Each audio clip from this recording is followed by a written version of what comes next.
Hello guys, நிறைய videos post பண்ணியிருப்பேன். அது வந்து சில வீடியோஸ் வந்து மெயினாக உங்கள் கூட கான்வர்சேஷன் மேக் பண்ணுற மாதிரி இருக்கும். ஸோ வந்து அந்த வீடியோஸில் இந்த மாதிரி ஒரு காப்பை நீங்கள் பார்த்துருப்பீங்க. So now it's the time to change it. புது காப்பே வரப்போகுது, இந்த காப்பு எதுக்கு?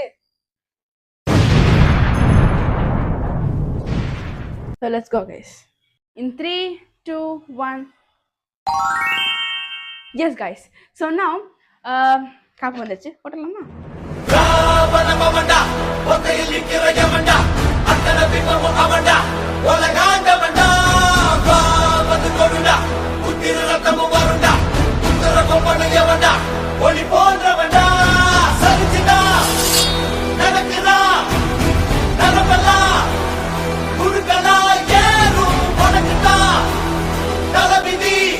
வரட்டா?